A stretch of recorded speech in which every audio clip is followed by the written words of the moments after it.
Saudari dan saudara yang terkasih di dalam Tuhan Yesus, marilah kita berdoa. Doa yang diajarkan oleh Tuhan Yesus sendiri. Dalam nama Bapa dan Putra dan Roh Kudus. Amin. Bapa kami yang ada di surga, dimuliakanlah namamu. Datanglah kerajaanmu, dan jadilah kehendakmu di atas bumi seperti di dalam surga. Berilah kami rezeki pada hari ini, dan ampunilah kesalahan kami, seperti kami pun mengampuni yang bersalah kepada kami. Dan janganlah masukkan kami ke dalam pencobaan, tetapi bebaskanlah kami dari yang jahat.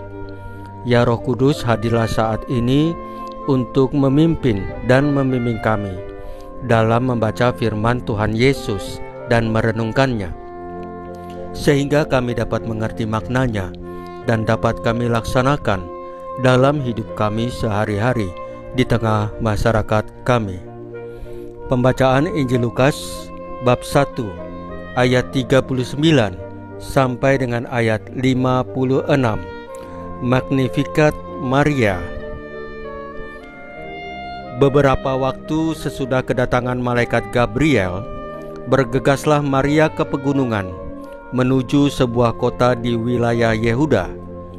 Ia masuk ke rumah Zakaria dan memberi salam kepada Elisabet. Ketika Elisabet mendengar salam Maria, melonjaklah anak yang di dalam rahimnya, dan Elisabet pun penuh dengan Roh Kudus. Lalu berseru dengan suara nyaring, "Diberkatilah engkau di antara semua wanita, dan diberkatilah buah rahimmu. Siapakah aku ini, sampai ibu Tuhanku datang mengunjungi aku? Sebab sesungguhnya ketika salammu sampai kepada telingaku, anak yang di dalam rahimku melonjak kegirangan. Sungguh, berbahagialah dia yang telah percaya, sebab firman Tuhan yang dikatakan kepadanya akan terlaksana." Lalu kata Maria, "Jiwaku memuliakan Tuhan, dan hatiku bergembira karena Allah Juru Selamatku, sebab ia telah memperhatikan kerendahan hambanya. Sesungguhnya mulai sekarang segala keturunan akan menyebut aku berbahagia, karena Yang Maha Kuasa telah melakukan perbuatan-perbuatan besar kepadaku, dan namanya adalah kudus. Rahmatnya turun-temurun atas orang yang takut akan Dia. Ia memperlihatkan kuasanya dengan perbuatan tangannya, dan mencerai-beraikan orang-orang yang congkak hatinya. Ia menurunkan orang-orang yang berkuasa dari tahtanya, dan meninggikan orang-orang yang rendah. Ia melimpahkan segala yang baik kepada orang yang lapar, dan menyuruh orang yang kaya pergi dengan tangan hampa. Ia menolong Israel hambanya, karena ia mengingat rahmatnya, seperti yang dijanjikannya kepada nenek moyang kita, kepada Abraham dan keturunannya untuk selama-lamanya." Kira-kira 3 bulan lamanya, Maria tinggal bersama dengan Elisabet, lalu pulang kembali ke rumahnya. Demikianlah sabda Tuhan. Terpujilah Kristus.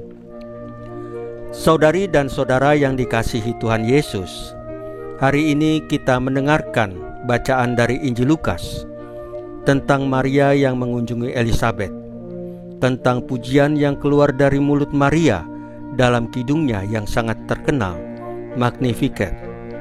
Kita lihat, Maria itu orang biasa, perempuan muda dari desa kecil, yaitu Nazaret.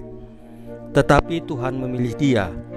Tuhan melihat segala kerendahan hati Maria, dan dari sana karya keselamatan dimulai. Maria tidak menunda-nunda.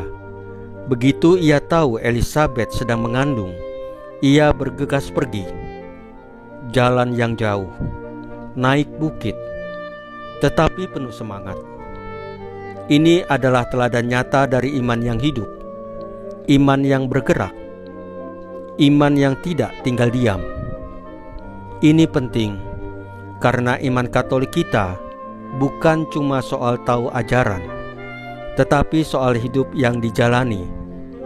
Seperti Maria, Kita dipanggil untuk hadir bersama sesama kita, datang, menyapa, menguatkan.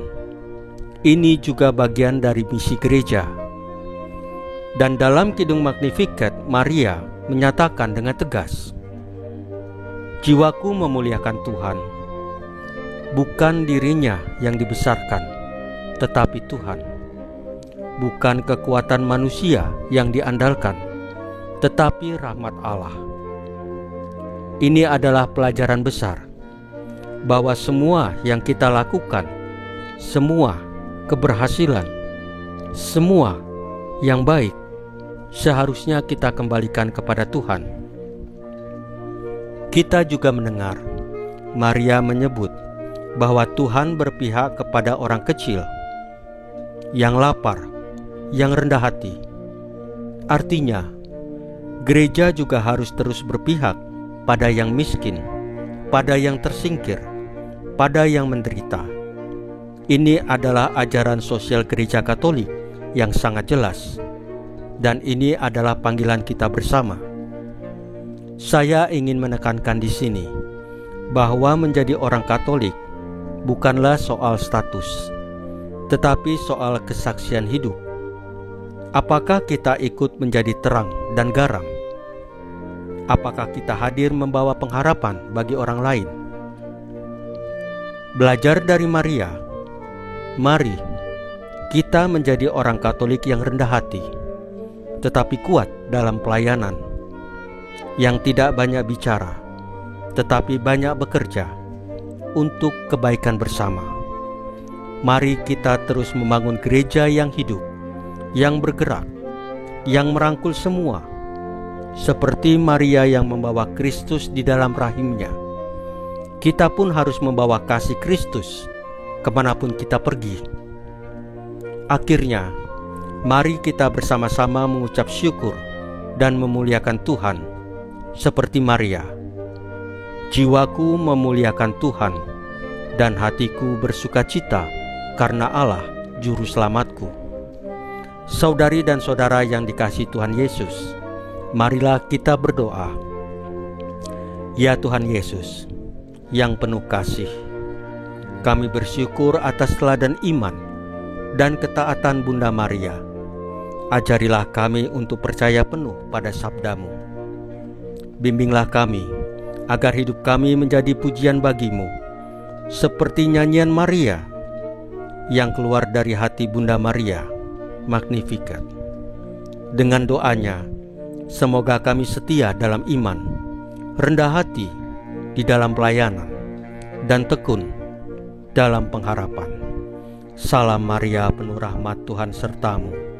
Terpujilah engkau di antara wanita, dan terpujilah buah tubuhmu Yesus. Santa Maria Bunda Allah, doakanlah kami yang berdosa ini, sekarang dan waktu kami mati. Ya Tuhan Yesus, tambahkanlah iman kami hanya kepadamu saja, karena hanya Engkaulah Tuhan dan Juru Selamat kami satu-satunya. Tidak ada yang lain. Dalam nama Bapa dan Putra dan Roh Kudus. Amin. Saudari dan saudara yang terkasih di dalam Tuhan Yesus, bacaan firman dan renungan hari ini sudah selesai. Tuhan Yesus memberkati kita semua.